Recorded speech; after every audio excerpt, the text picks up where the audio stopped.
School Leadership Community Channel.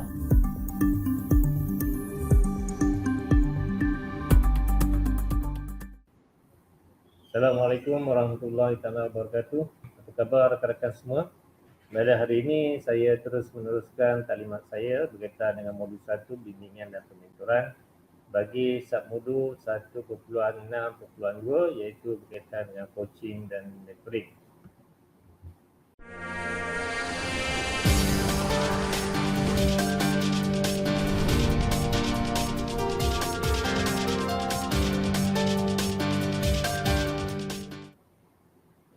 Baik, submodul 1.6.2 ni saya rasa sangat penting dan saya mengharapkan semua rakan-rakan PGB dan juga GPK dapat memahami dan menghayati sepenuhnya tentang kandungan taklimat yang saya berikan sebentar tadi.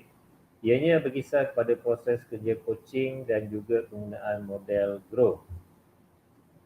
Dan di antara objektif submodul 1.6.2 proses coaching dan penggunaan model GROW ni masih sama dalam submodul 1.61 iaitu menggunakan pendekatan bimbingan pementoran iaitu coaching dan mentoring dalam proses mentransformasikan sekolah dengan menekankan dua elemen penting TS25 iaitu penjadian murid dan juga sekolah berkualiti. Manakala kriteria kejayaan dalam submodul ini, kita mengharapkan semua rakan PGB dan juga GPK dapat mengaplikasikan proses dan penggunaan model GROW dalam melaksanakan proses coaching dan juga mentoring. Dalam proses kerja coaching ini, dalam bahan taklimat yang diberikan dan rakan-rakan boleh muat turun dalam Google Site di sini, ada 3 peringkat. Yang pertama, pra-coaching iaitu sebelum. Yang kedua, semasa coaching dan di sini berlakunya proses GROW. Dan yang ketiga, selepas coaching ataupun pasca coaching. Dan secara mudah kerangka bagaimana proses kerja coaching dijalankan, beginilah bentuk rajah yang mudah dipahami bermula daripada pra-coaching. Dan dalam pra-coaching di sini rakan-rakan dikendaki melaksanakan ataupun ada satu kemahiran yang dikendaki di sini iaitu membina hubungan yang baik dan membentuk kepercayaan antara coach dan juga coachee. Saya rasa membina hubungan ni bukanlah satu perkara yang baru kerana ianya telah pun terjalin di sekolah masing-masing. Dan semasa GROW, di sini ada 4 kemahiran yang PGB dan GPK perlu kuasai. Yang pertama, kemahiran mendengar. Yang kedua, kemahiran menyoal. Yang ketiga, kemahiran memberi maklum balas. Dan yang keempat, kemahiran melakukan pemerhatian. Jadi semasa proses GROW di sini berlaku, apa itu GROW? G merujuk kepada goal iaitu penentuan matlamat. R, reality ataupun kita melihat keadaan situasi yang sebenarnya berlaku. O, kita akan melihat apakah pilihan-pilihan ataupun alternatif yang terbaik yang dikemukakan oleh coachee. Dan W, will do, apakah pelan tindakan seterusnya yang akan dilakukan oleh coachee ataupun kita kenali dengan what's next. Dan akhir sekali iaitu pasca coaching yang melibatkan PGB ataupun GPK melakukan pemerhatian. Yang kedua, memberi maklum balas iaitu dengan memberikan sedikit motivasi, memberikan sokongan, pujian dan penghargaan. Dan yang ketiga membuat penilaian dan penambahbaikan. Baiklah, seterusnya saya ingin jelaskan semasa proses kerja dalam peringkat pra-coaching, ada 4 perkara yang perlu diambil tindakan. Yang pertama, mendapatkan maklumat tentang coachee. Yang kedua, menyediakan profil coachee. 1 dan 2 ini bukanlah satu perkara yang sukar untuk dilaksanakan di peringkat sekolah. Kerana sebahagian besar maklumat ini sudah ada di sekolah. Dan di sini tidak ada satu keperluan ataupun borang khas ataupun satu dokumen khas yang perlu dilengkapkan semata-mata untuk menyediakan profil coachee yang ada di sekolah ataupun maklumat peribadi GPK di sekolah.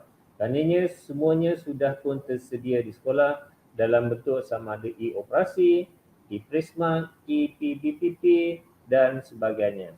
Yang ketiga, menyediakan perancangan coaching. Perancangan coaching ini merujukkan kepada pelan tindakan. Yang paling mudah, kita menggunakan PDCA ataupun 6P. Sebelum kita melakukan coaching, kita perlu merancang, kemudian tu kita do, melaksana, kemudian tu kita buat penilaian, penambahbaikan dan juga pendokumentasian. Dan yang keempat, membina kepercayaan dan hubungan yang baik ataupun rapport. Dan yang keempat ni saya rasa inilah bukanlah perkara yang sukar sangat untuk dilakukan oleh semua PGB, kerana saya yakin semua barisan kepimpinan yang ada di sekolah sudah pun mempunyai hubungan yang baik antara satu dengan yang lain. Dan di antara tujuan kita membina hubungan yang baik antara coach dengan coachee sebenarnya untuk memahami dengan lebih lanjut tentang diri coachee, untuk menentukan sama ada proses coaching sesuai untuk coachee. Yang ketiga, memahami sama ada coach sesuai dengan coachee, dan akhir sekali untuk mewujudkan keserasian antara coach dan juga coachee. Keserasian ni maknanya kemesraan ataupun saling percaya mempercayai antara coach dan juga coachee. So, itu di antara tujuan kenapa kita perlu membina hubungan yang baik antara coach dan juga coachee. Seterusnya, bagaimana kita cara untuk mengekalkan hubungan baik antara coach dengan coachee? Satu, daripadanya kita hendaklah menunjukkan rasa hormat terhadap apa yang disampaikan oleh coachee. Ya, rasa hormat ni maknanya kita respect lah dia. Ya. Terima kasih Tuan kerana dapat melapangkan masa berjumpa hari ini. Minta maaf sekali lagi. Ya, maknanya kita ada rasa menghormati, kita buat penghargaan, kita minta maaf dan sebagainya. Itu adalah di antara sebahagian menunjukkan kita tunjukkan rasa hormat terhadap coachee. Tunjukkan rasa empati semasa berkomunikasi dengan coachee. Empati ni maksud dia kita memahami perasaan ataupun emosi coachee sewaktu dia mengemukakan ataupun memberikan pandangan. Okay? Apabila meluahkan sesuatu masalah.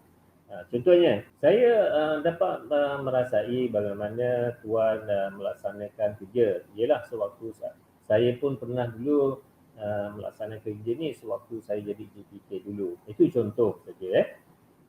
Contohnya, sentiasa bersikap sopan dengan coachee. Ya. Tutur kata yang sopan. Tidaklah menggunakan intonasi suara yang tinggi, menengking dan sebagainya. Ini lebih kepada kita membina komunikasi yang lebih berkesan, komunikasi sopan dengan intonasi bahasa yang mudah difahami antara kita dengan coachee. Mengambil berat tentang coachee dengan sewajarnya dan tidak keterlaluan. Mengambil berat maksudnya begitu, macam mana contohnya? Contohnya, tak apalah Tuan, sekiranya Tuan ada masalah, Tuan selesaikan masalah itu dulu. Saya boleh terima pada bila-bila masa, ataupun jika ada keperluan kita boleh berbincang lagi. Maknanya di sini kita bertindak sebagai coach, kita memberi peluang kepada coachee untuk dia melaksanakan ataupun memberikan tindakan-tindakan yang penting dahulu. Akhir sekali, menggunakan bahasa yang baik dengan coachee. Bahasa ni ada kaitan dengan sikap sopan santun, penggunaan bahasa dan juga alat komunikasi yang berkesan.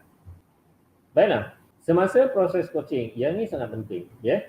Dia bermula daripada bawah, 1, 2, 3, 4 dan 5. Sebelum satu, di sini ada aktiviti yang dilakukan pada fasa pra-coaching. Fasa pra-coaching di sini maknanya kita sudah pun membina hubungan ataupun membina rapport bersama coachee. Yang ini pun saya rasa tidak ada masalah kerana sebahagian besar semua barisan kepimpinan di sekolah sudah pun mempunyai ikatan dari segi jalinan hubungan, kemesraan ataupun rapport yang lebih baik ya di sekolah. Teruskan yang itu.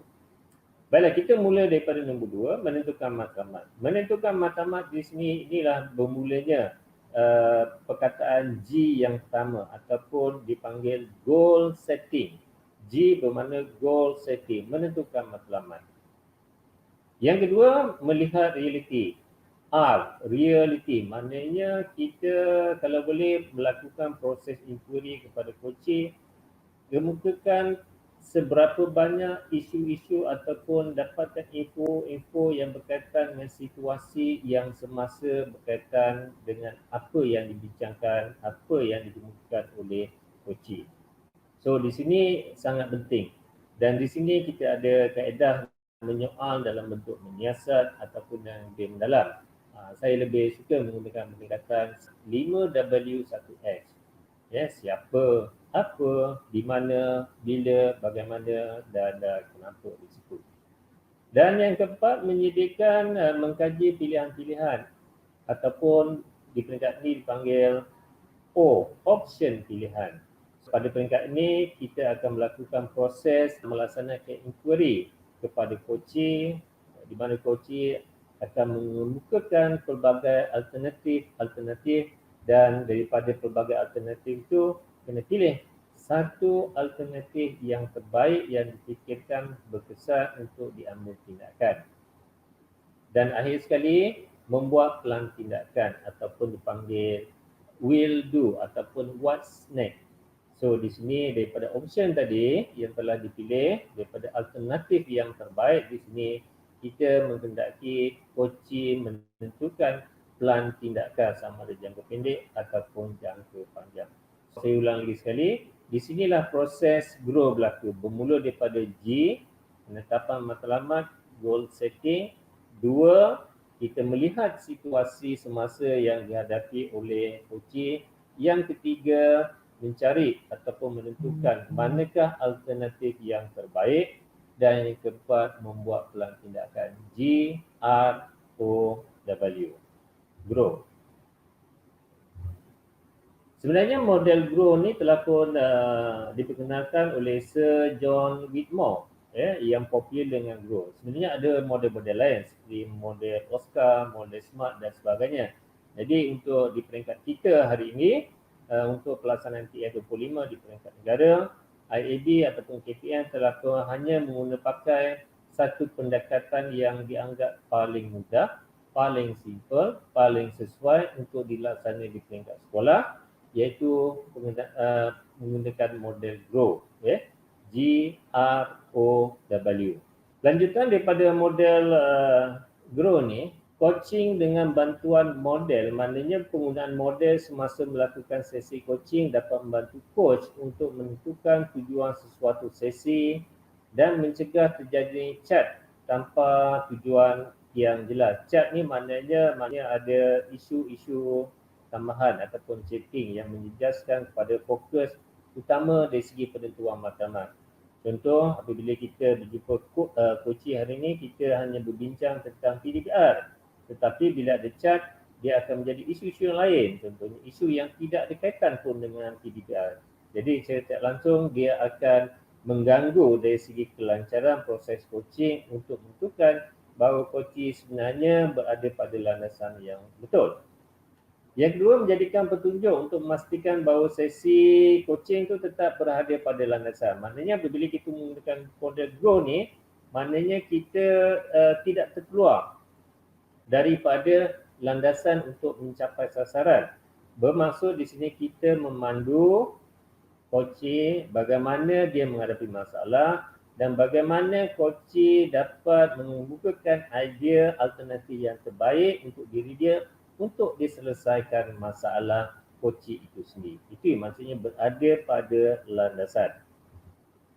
Hari ini kita terus lebih mendalam lagi satu persatu berkaitan dengan model GROW. Goal ataupun kita menentukan matlamat. Proses dia menjelaskan tujuan dan harapan. Tujuan dia bersetuju dengan matlamat sesi, membentuk matlamat jangka panjang jika sesuai. Ini pada permulaan pertemuan antara kita dengan coach. Lazimnya kita berbual dulu sebelum kita mengumumkan apa isu utama dalam perbualan ataupun pertemuan yang dirangkakan antara coach dengan coachee. So di sini antara contoh-contoh soalan yang mungkin, ada contoh soalan lain yang boleh dikemukakan. Ini adalah sebahagian saja. Contohnya, apakah yang ingin dicapai semasa sesi ini? Kemudian tu bagaimanakah tuan tahu matlamat ini adalah bernilai untuk dicapai? Bilakah tuan mahu mencapainya dan bagaimanakah tuan untuk mengukurnya? Ataupun rakan-rakan boleh menggunakan bahasa-bahasa yang mudah, tak semestinya menggunakan bahasa yang formal dalam erti kata ayat bertanya ataupun ayat menyoal dan sebagainya. Ya, kita boleh gunakan bahasa lisan yang lebih mudah. Ya, boleh bertanya dengan keadaan bahasa-bahasa yang lebih mudah difahami oleh coachee. Dalam model growth, reality, kita pergi yang kedua, reality. Maknanya pada peringkat ini kita telah pun peringkat yang lebih mendalam sikit di sini. Maknanya prosesnya menemukan punca sebab dan tujuannya mendapatkan kejelasan terhadap situasi semasa. Contoh, sewaktu kita berjumpa dengan coaching, matlamat yang utama yang dibincangkan berkaitan dengan isu PDPR. So, waktu pandemik, kita dah setuju. Kita dah tanya dia, serius sangat ke PDPR ni? Coaching cakap, tidaklah tuan, tetapi ada sebahagian besar murid-murid kita tidak dapat mengikuti PDPR ni. Maknanya itu dari segi matlamat yang pertama. Kemudian tu pergi matlamat yang, kemudian kita pergi step yang kedua, reality. So kita lebih mendalam sikit, kita kena tanya dia, reality yang sebenarnya berkaitan dengan pelaksanaan PDPR oleh murid-murid kita. Mungkin kita boleh tanya dia, apa yang berlaku sekarang?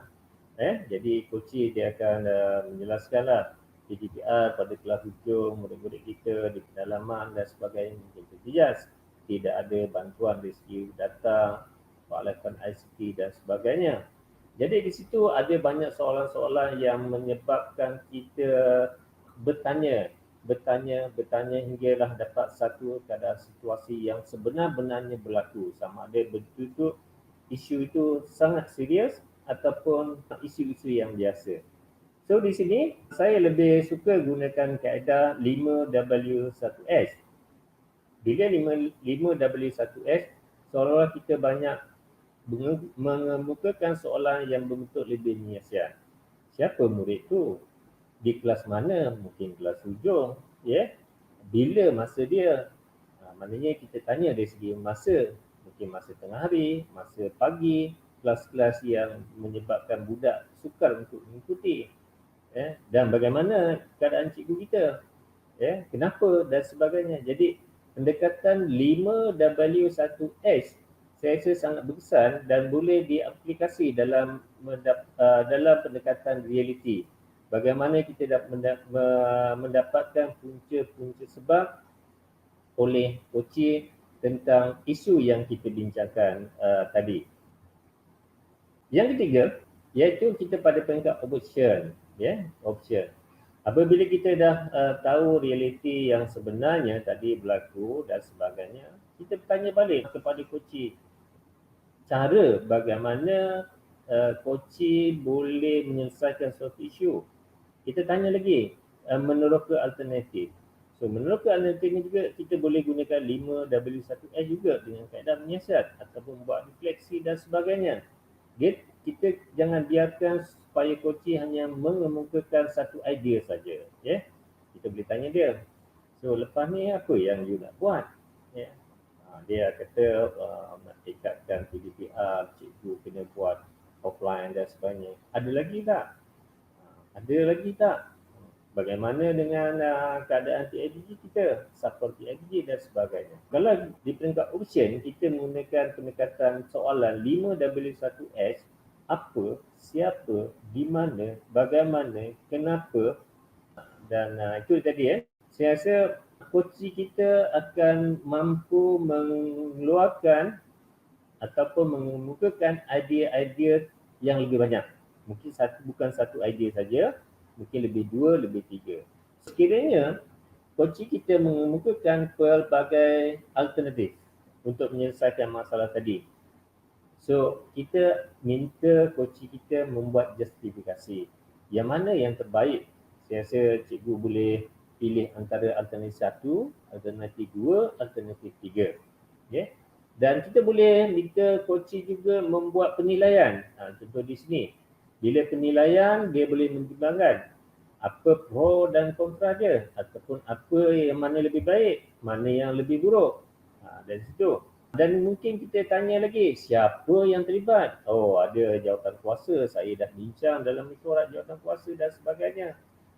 So, akhir sekali, setuju tak awak yang kata pilihan yang ketiga tu awak sesuai untuk dilaksanakan minggu depan?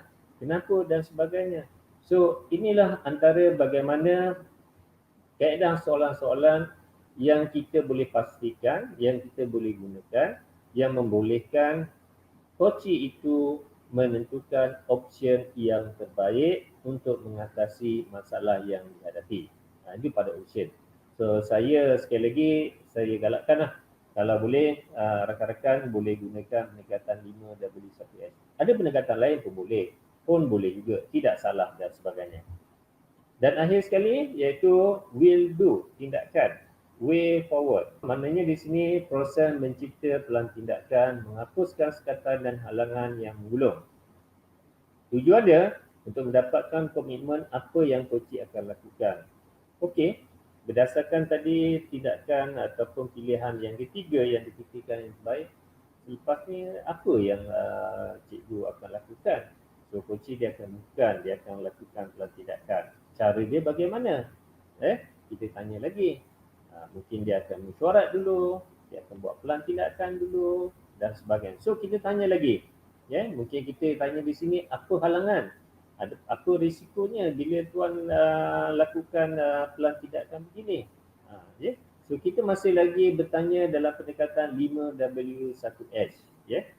Dan kita boleh tambah lagi soalan-soalan lain. Contohnya di sini, apakah sokongan yang tuan perlukan? Siapa dia? Mungkin di sini saya sudah ada tubuhkan jawatan kuasa. Saya sudah ada pasukan pelaksana. Masa, bila tuan akan lakukan? Bila itu? Saya dah bina saya punya catatan di sini memulai bulan Jun dan akhir tahun dan sebagainya. Untuk kita kena pasti pelaksanaan PDPR dan sebagainya. So daripada proses grow ni, daripada G, R, O, W ni, empat perkara asas ni, G, R, O, W ni, itu dah menunjukkan satu proses yang lengkap, yang mudah, menunjukkan bahawa koci pada peringkat awal tadi menghadapi masalah, kemudian tu dia merungkai semua masalah dalam situasi yang sama, kemudian tu dia cuba mengemukakan beberapa alternatif yang terbaik dan kita minta dia buat penilaian, buat justifikasi berdasarkan analogi yang terbaik terhadap option tu, barulah akhir sekali kita dapat tentukan bahawa koci berjaya untuk menentukan pelan tindakan seterusnya. Ini yang dikatakan model grow. Dan dalam tiap-tiap peringkat, kita wajib bertanya. Asking. Maknanya coach tu lebih banyak kepada asking. Kita banyak bertanya. Tetapi kalau coach bertanya kepada coach, meminta bantuan, itu bukan dianggap sebagai coach. Itu adalah dianggap sebagai mentor.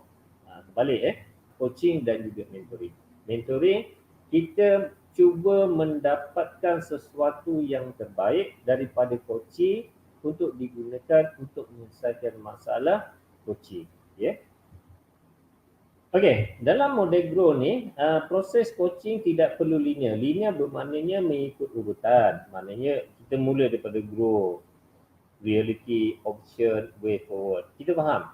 Sewaktu ini sebagai satu rangka kerja. Sewaktu kita bersemuka bersama dengan coaching, kita berbual dan sebagainya. Kita biasanya menggunakan bahasa-bahasa perbualan yang mudah. Kita kadang-kala nak mencukir sesuatu isu tu, kita cuba lihat persekitaran yang berlaku dahulu, kaitkan dengan situasi semasa dan sebagainya. Kita lebih kepada bermain pada reality sebelum kita buat goal ni. Sebab tu dia kata tidak perlu linear. Kadang-kadang sebahagian besarnya kita bermula daripada reality. Reality berkaitan dengan PDPR, COVID dan sebagainya. Kita tanya sekolah kita isu COVID dah selesai ke belum, dua orang budak tu macam mana dan sebagainya, ya. Sekolah kita baru ditutup 2-3 hari. Itu berkaitan realiti. Belum lagi kita bincang tentang gol. Lepas tu barulah kita kaitkan dengan gol. Maknanya kita tanya coaching. Ya, cikgu, apa sebenarnya yang boleh kita bincang pada ni? Barulah dia kata, sebenarnya cikgu ada kaitan dengan yang masalah COVID tadi. Tapi ini lebih bersifat kepada pembelajaran, iaitu PDPR, kesan daripada COVID. Jadi kat situ dah ada gol. Bermaknanya tidak pedulinya bukan maknanya kita mesti urutan goal dahulu, reality, option dan way forward, ya. Tapi sebahagian besar daripada reality, isu-isu semasa yang dibualkan dan sebagainya, dia dapat mengaitkan sebenarnya apa goal matlamat yang dibincangkan pada hari itu, ya. Ini hanya kerangka. Jadi coach perlu memahami akan keperluan coachee pada titik tertentu dalam perbualan dan memandu perbualan secara fleksibel. Dan tambahan lagi, ini yang saya katakan tadi. Kita mungkin banyak dalam perbualan tu banyak isu-isu semasa, realiti. Kemudian tu kita boleh kaitkan dengan goal dan sebagainya. Dan mungkin ada sikit option yang boleh kaitkan dengan realiti dan sebagainya, ya. Model grow adalah struktur yang tidak linear dengan 4 bahagian itu, matlamat, realiti, pilihan yang dilakukan. Coach boleh meninjau mana-mana peringkat semasa proses bergantung keperluan coachee. Contohnya, selepas penerokan realiti, coach mungkin mendapati coachee ingin menyesuaikan matlamat mereka. Maka boleh berpatah balik semula dengan menyeras matlamat, ya. Maknanya waktu coachee nak berjumpa kita, dia nak cerita tentang jadual waktu, ya, jadual waktu PDPR. Tapi apabila kita cerita realiti dan sebagainya, cerita murid dan sebagainya, murid yang dijangkiti COVID dan sebagainya, dia dah cerita yang lain pula. Maknanya okeylah cikgu, saya dia dah kemukakan isu yang berkaitan dengan kehadiran murid dalam PDPR, ya, dan sebagainya. Sedangkan apa yang dia nak hasratkan tadi, dia nak bincang tentang jadual. Tapi bila dah cerita realiti tadi, dia kait pula dengan cerita yang lain, iaitu isu yang berkaitan dengan kehadiran murid menyertai ataupun mengikuti PDPR. Setelah memeriksa komitmen mereka terhadap sesuatu tindakan, mungkin coaching mendapati lebih banyak pilihan perlu diteroka terlebih dahulu, ya. Yang itu option ni. Bila kita tahu realiti, kita cerita semasa apa yang berlaku, mungkin di sini dia akan dapat menentukan pelbagai option ataupun alternatif yang dipikirkan sesuai, ya. Dan kita teroka lagi option tu dengan lebih mendalam apabila kita berjaya menggunakan pendekatan 5W1S, ya. Yang itu. Dan akhir sekali, dalam aktiviti yang dilakukan pada pasca coaching, ya, maknanya selepas habis grow, maknanya selepas kita melaksanakan grow, ini maknanya fasa yang terakhir. Sebagai seorang coach, kita perlu melakukan pemerhatian, memberi maklum balas, melakukan penilaian dan penambahbaikan. Dan saya tambah satu, yang part yang merah ni tidak ada pada slide asal, tapi saya tambah iaitu pendokumentasian, ya. Sebelum ni, pemerhatian di sini maknanya sewaktu sudah habis proses grow tu, kita dikendaki membuat rumusan dan juga maklum balas. Maknanya kita akan mengucapkan jutaan terima kasih, membuat pujian dan membuat pengharapan. Apa hasil pertemuan coaching hari ini? Biasanya kita akan buat penghargaan, terima kasih, dan saya yakin apa yang awak bincang tadi, apa yang awak cadangkan tadi dengan jawapan kuasa, saya rasa saya sangat setujulah. Dan saya yakin apa yang awak buat ni boleh berjaya dan sebagainya. Maknanya di sini maklum balas tu automatik kita telah pun membuat penilaian dan penambahbaikan. Ataupun kalau penambahbaikan, jangan lupalah kalau ada masalah, cuba fikirkan bersama dengan jawatan kuasa awak dan maklumkan kepada saya untuk kita sentiasa menambah baik tentang apa cadangan yang awak telah laksanakan tadi. Ya? Itu maknanya sebelum kita menutup proses coaching, maknanya kita membuat satu rumusan pada fasa pasca coaching. Baik, saya nak sentuh berkaitan dengan yang keempat, pendokumentasian. Ini pada pasca coaching, maknanya selepas habis coaching dijalankan, pendokumentasian. Pendokumentasian ni ada, saya nyatakan di sini ada 3 perkara yang penting, iaitu yang pertama berkaitan dengan rekod pertemuan coaching, ada log coaching. So jangan lupa rakan-rakan boleh rujuk dalam bahan ataupun toolkit yang disediakan, log coaching.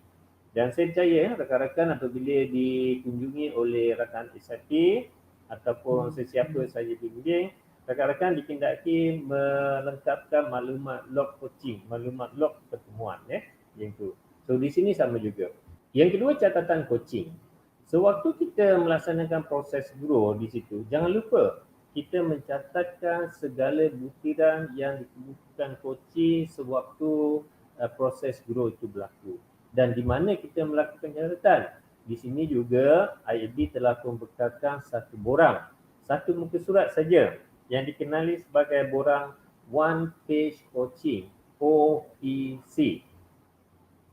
Dan akhir sekali, selepas proses coaching kita selesai laksana, jangan lupa kita wajib rekodkan dalam SPL KPM bahagian coaching dan mentoring.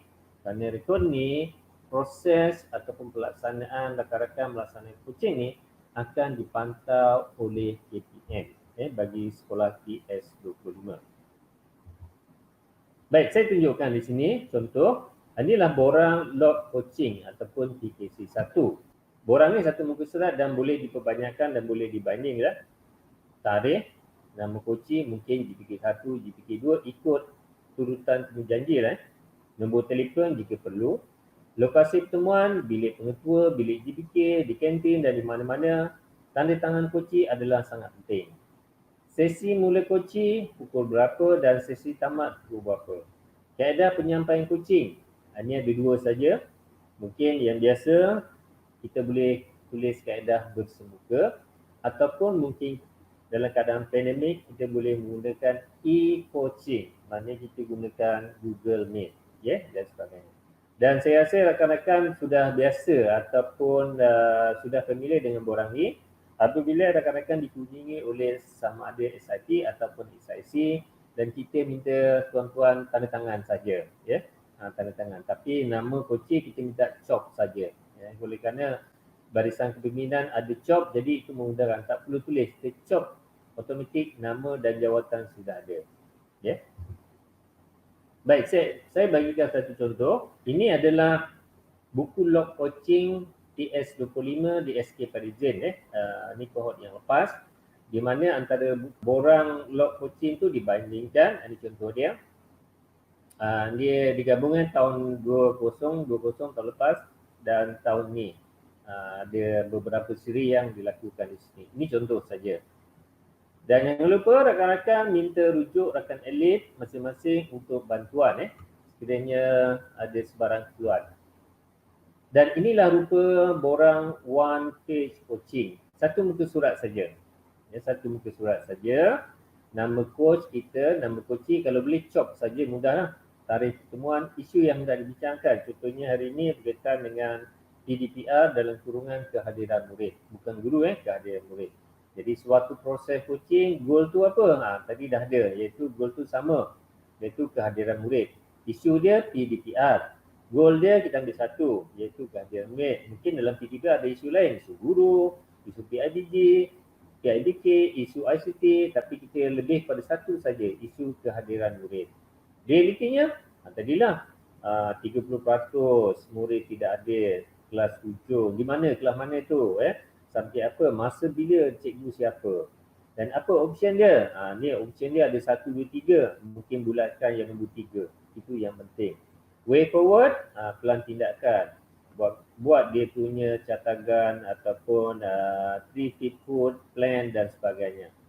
Ni adalah cadangan tindakan, dipermudahkan. Adakah cadangan tindakan berkaitan dengan option tadi, dia ada kaitan lagi, cadangan 1, 2, 3, 4 ataupun 1, 2, 3.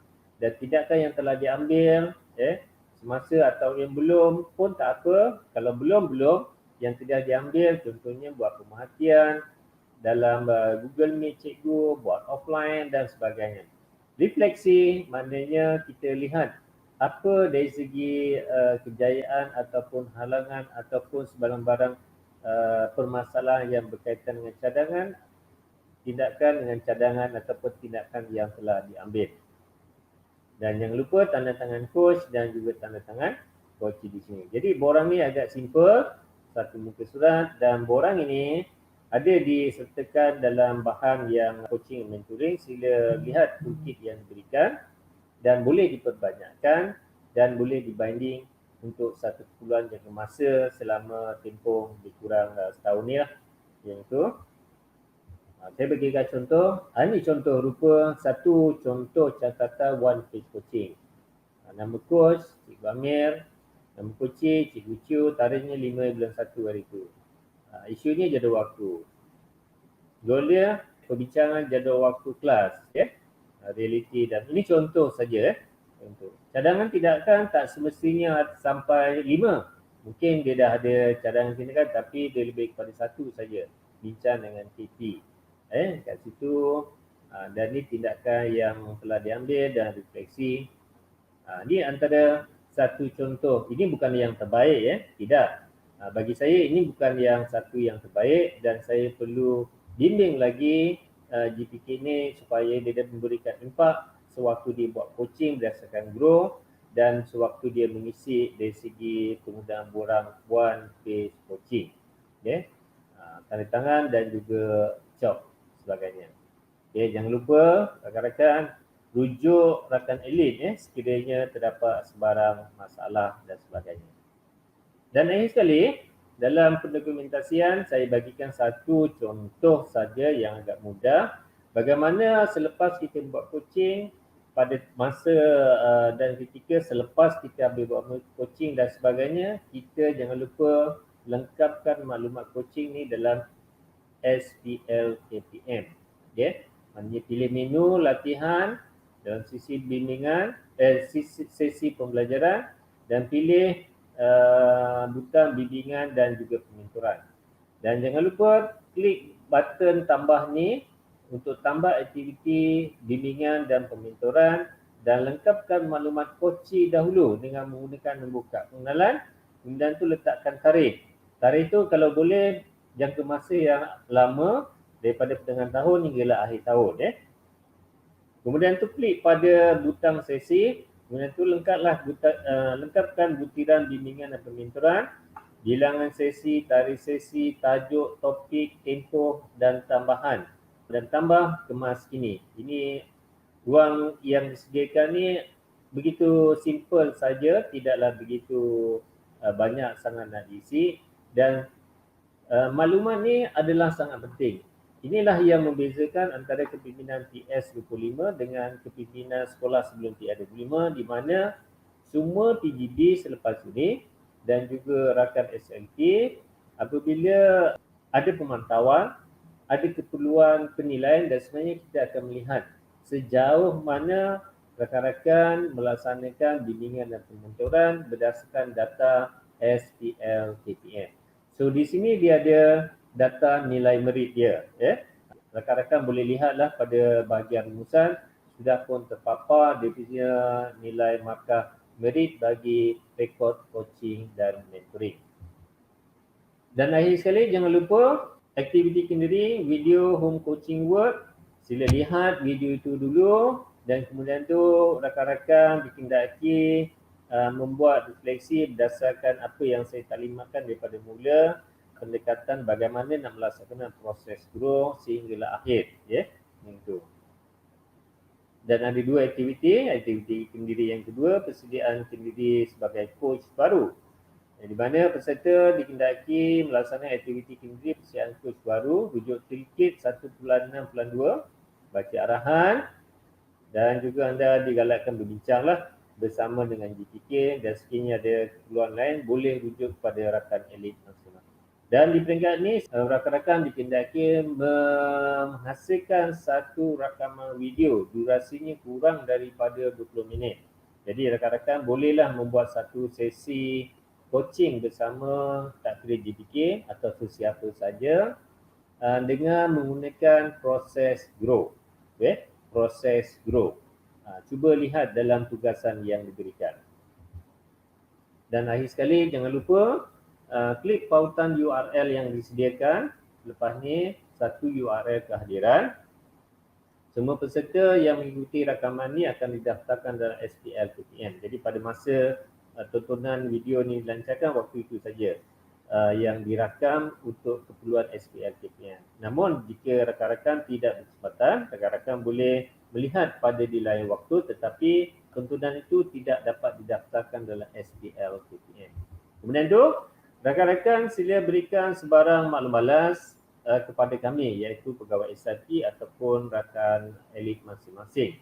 Dan difahamkan setiap daerah, rakan-rakan boleh merujuk kepada rakan elit untuk membahaskan ataupun mengemukakan sebarang isu ataupun idea yang berkaitan dengan taklimat ini, modul yang kedua ini berkaitan dengan pelaksanaan coaching dan mentoring, iaitu modul grow ni, kepada pegawai SRP ataupun rakan elit masing-masing. Ya. Jadi itu saja taklimat ringkas saya daripada saya. Yang mana kekurang dan sebagainya, saya mohon supaya rakan-rakan semua dapat merujuk, dapat menghubungi rakan elit masing-masing. Sekian. Assalamualaikum warahmatullahi wabarakatuh.